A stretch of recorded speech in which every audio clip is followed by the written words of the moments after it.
Faktor-faktor yang mempengaruhi laju reaksi. Coba perhatikan ilustrasi gambar berikut ini.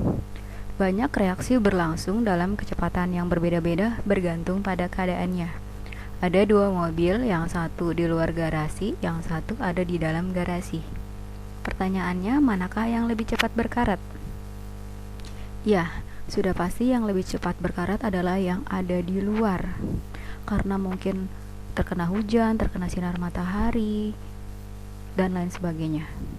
Dari peristiwa di atas, tentu kita berpikir ada faktor tertentu yang dapat mempengaruhi laju reaksi. Apa saja? Ada 5. Yang pertama konsentrasi, yang kedua suhu, yang ketiga tekanan atau volume, yang keempat katalis, dan kelima luas permukaan zat. Kita akan menghubungkan teori tumbukan terhadap 5 faktor ini dan juga teori kompleks teraktifkan. Yang pertama adalah konsentrasi reaksi. Makin pekat konsentrasi zat bereaksi, makin banyak kemungkinan tumbukan antar molekul zat yang menghasilkan reaksi, seperti analogi di jalan raya yang ramai dan jalan raya yang tidak ramai. Jalan raya yang ramai akan lebih banyak terjadi kecelakaan dibanding jalan yang tidak ramai. Demikian juga dengan molekul. Makin banyak molekul, maka kemungkinan mereka bertumbukan akan semakin besar. Otomatis laju juga akan semakin besar juga.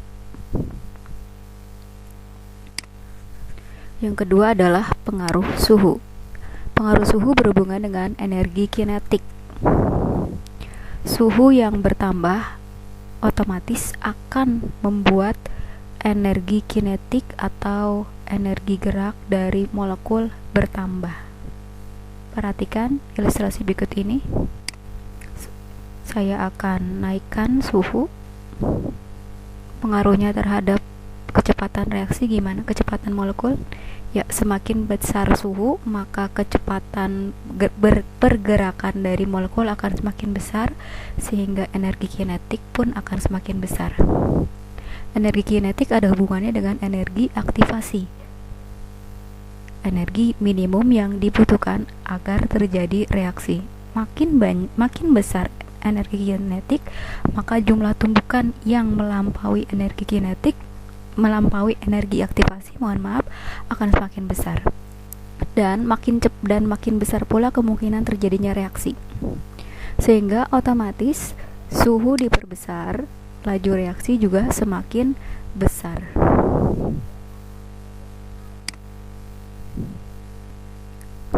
Ketiga, tekanan atau volume.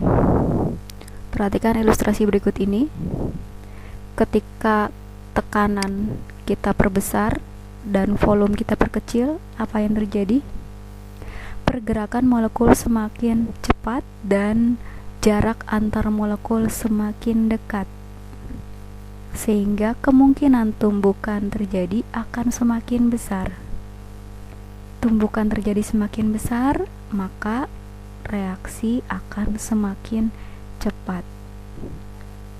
Kita perkecil volume, jarak antara molekul akan semakin dekat, kemungkinan terjadinya tumbukan akan semakin besar. Maka memperbesar volume, memperbesar tekanan atau memperkecil volume akan mempercepat laju reaksi.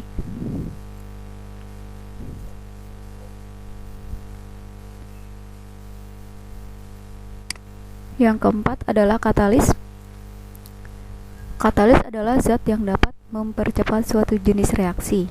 Sifat katalis akan menurunkan energi aktivasi, yaitu energi minimum yang harus dimiliki oleh zat supaya reaksi berlangsung. Jadi tugasnya katalis adalah memperkecil energi aktivasi. Perhatikan ilustrasi berikut ini.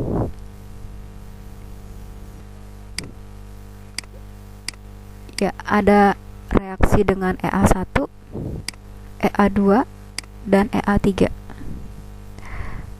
Energi aktivasi 3 paling besar, kemudian EA2 lebih kecil, EA1 paling kecil. manakah reaksi yang lebih mudah berlangsung?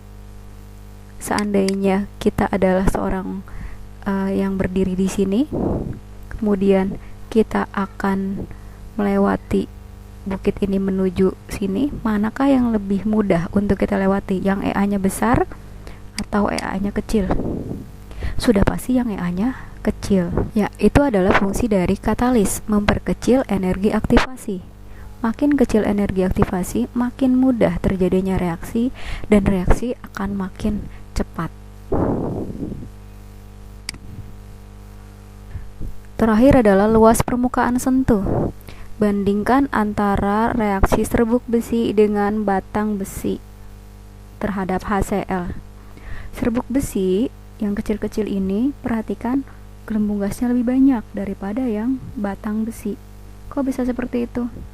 Karena luas permukaan sentuh dari serbuk besi yang menyentuh HCl lebih banyak daripada yang batang.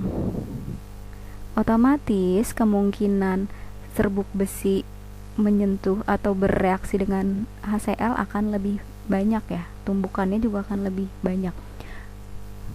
Jadi kesimpulannya adalah semakin besar luas permukaan sentuh atau semakin kecil-kecil butiran-butiran serbuk besi, maka reaksi akan menjadi lebih cepat.